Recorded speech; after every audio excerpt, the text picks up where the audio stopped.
Alright, welcome everybody to Season 3, Episode 67 of Jay's Retro Toys and Games. It's Monday, September 18th, 2023, and we're ready to continue on where we left off, actually, with a look at the console wars. That's right, last week we had part 1 of the Atari, and we're going to look at the remaining parts. So why don't we just jump right in here, because we have a lot to cover in part 2 of the Atari right now.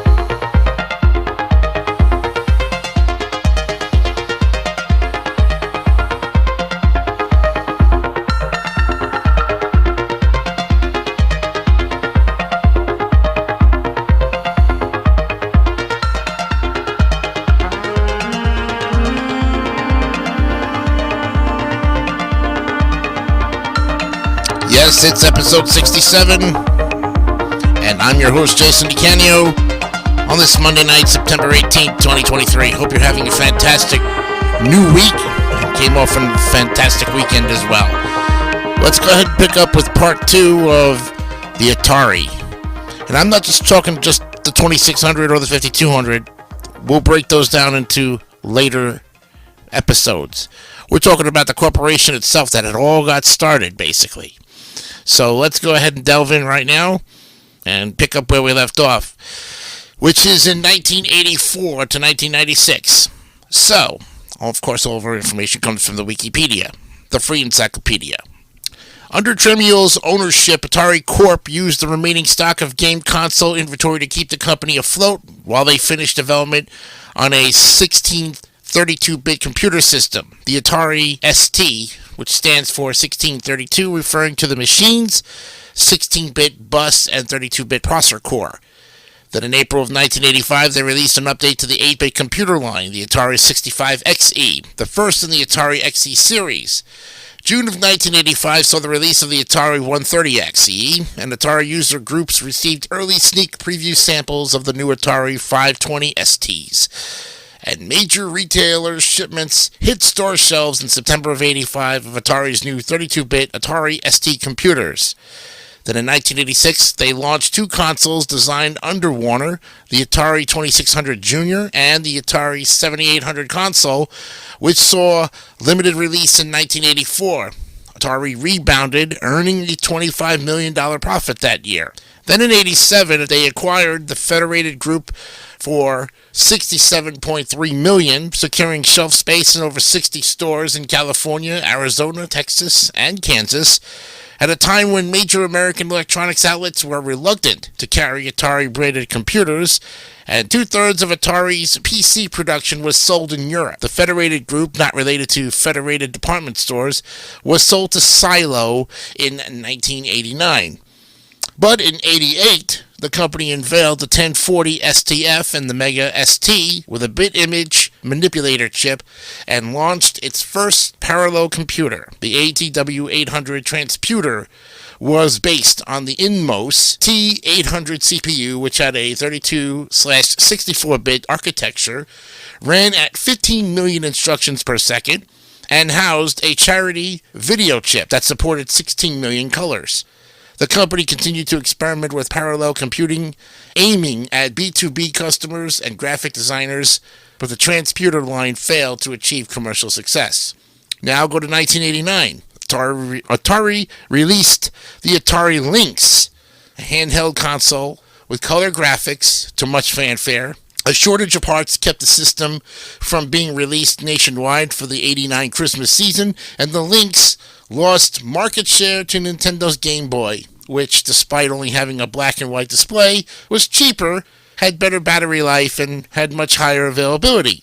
Tramiel emphasized computers over game consoles, but Atari's proprietary computer architecture and operating system fell victim to the success of the Wintel platform while the game market revived. 1989, Atari Corp sued Nintendo for $250 million, alleging it had an illegal monopoly. Atari eventually lost the case when it was rejected by a U.S. District Court in 1992.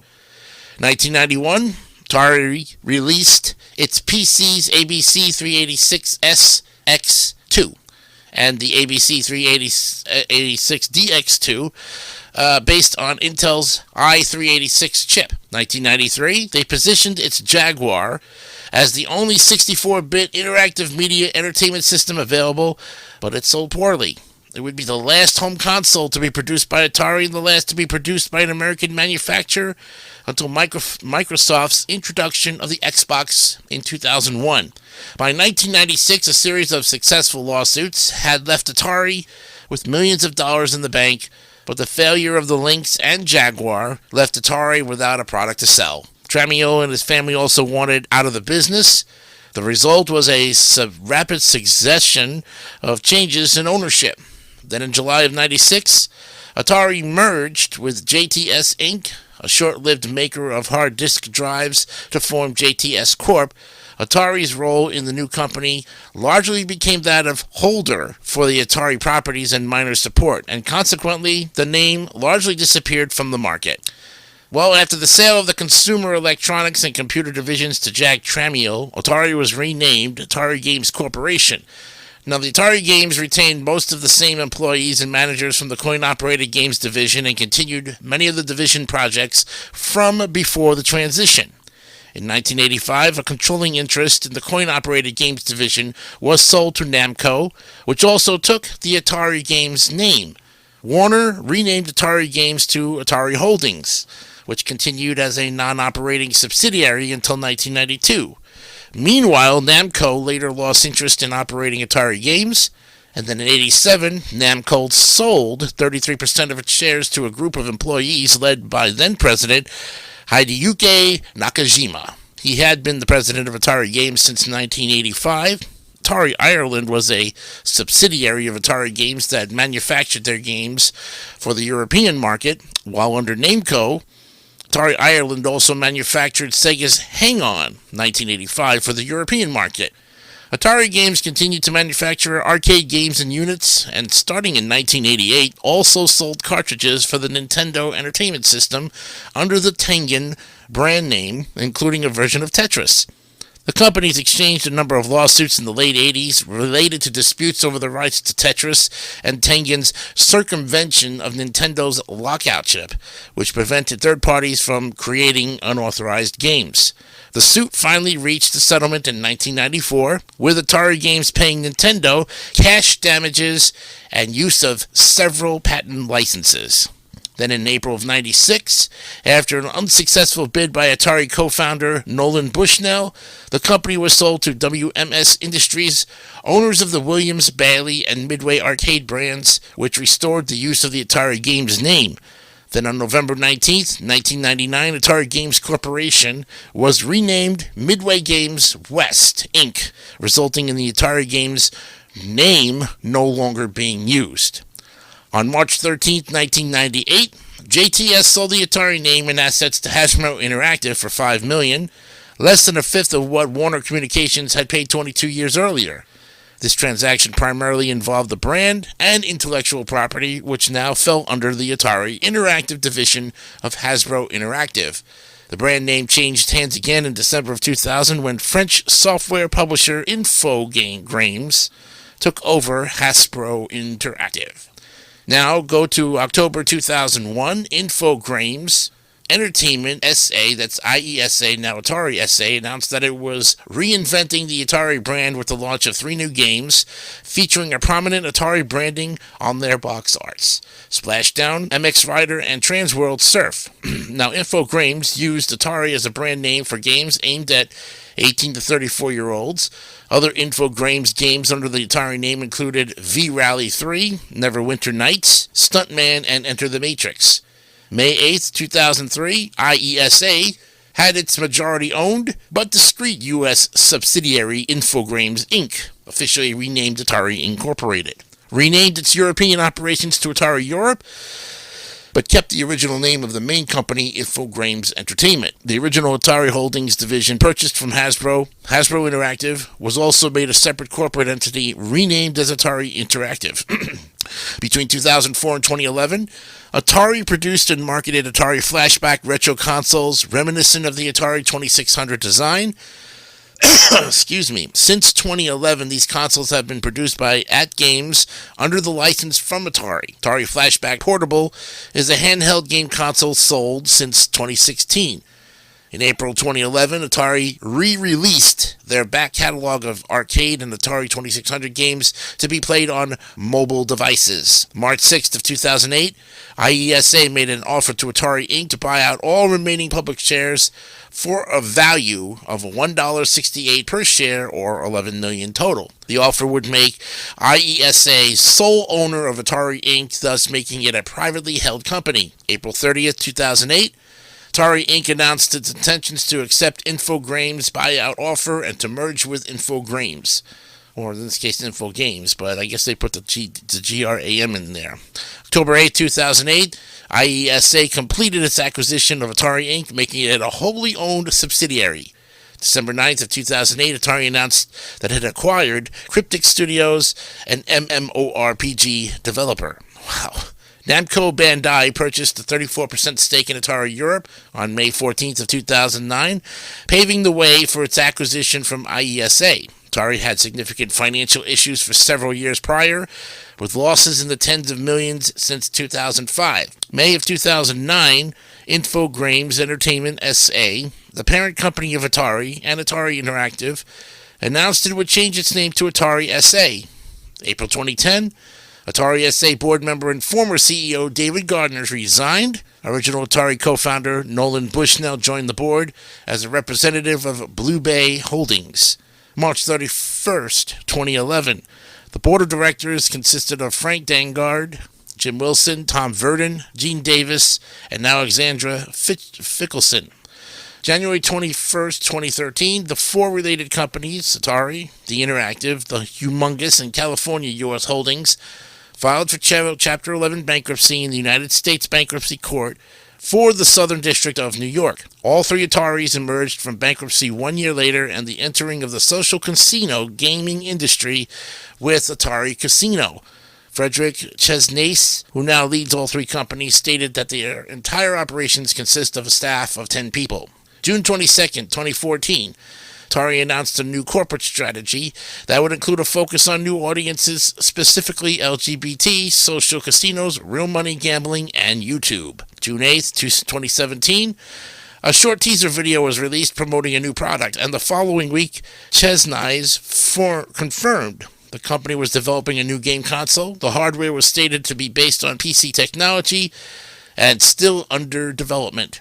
In mid-July of 2017, an Atari press release confirmed the existence of the aforementioned new hardware, referred to as the Atari box, and the box design was derived from early Atari designs with a ribbed top surface and a rise at the back of the console. Two versions were announced, one with the traditional wood veneer front and the other with a glass front. Connectivity options were revealed, including HDMI, USB, and SD card, and the console was said to support both classic and current games.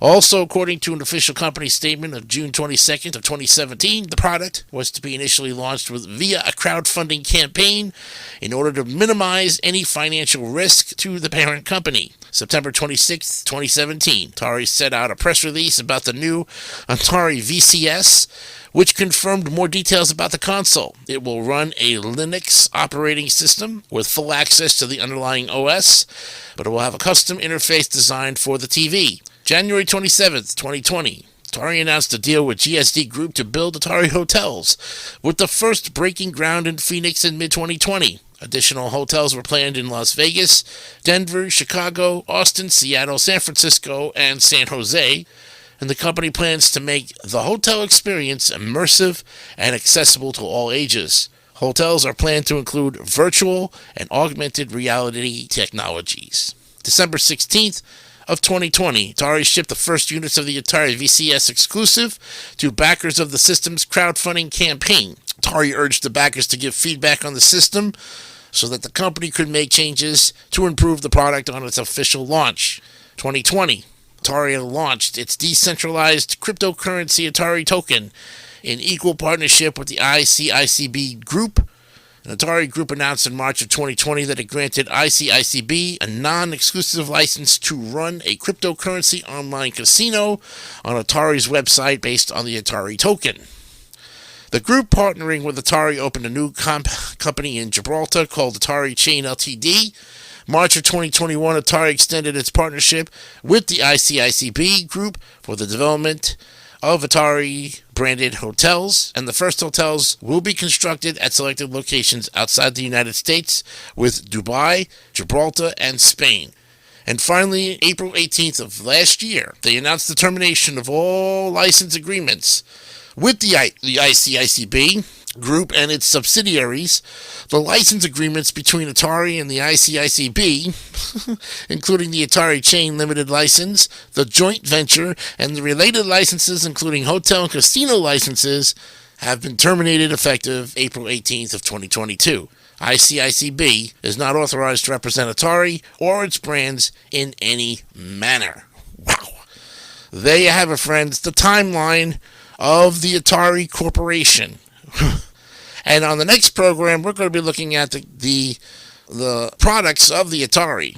And you all know that, but we're going to look at more in-depth about it, starting with the ever-popular Atari 2600. That's the next one coming up on our list. It's a classic, and we got a timeline that will take you so far out. You won't believe this one when you see it. Should be a good episode. Please do check part 1 before you watch part 2 of this particular 2 episodes. We'd like to get some more views on that one if we can. All right, but if you must and listen and watch part 2 because it's newly uploaded, be my guest. And if you haven't subscribed to Jay's Retro Toys or Games, well, you need to hit that like button and definitely hit the subscribe button, get the notifications so that you know when we're going to upload. We do new shows Monday, Wednesday, and Friday here every time. There really is no set time. Every show is pre-recorded and then goes up on the channel after a little time. So you won't see that new episode come up. This one will not come up until tomorrow, when I upload it up in the morning. Okay? From all of us here at the WJDC Studios in beautiful Vita, Florida, I'm Jason DeCanio. Remember, be honest, be real, and keep it simple, stupid. Kiss. Have yourself a great rest of the night, and we will see you tomorrow. For now, bye-bye.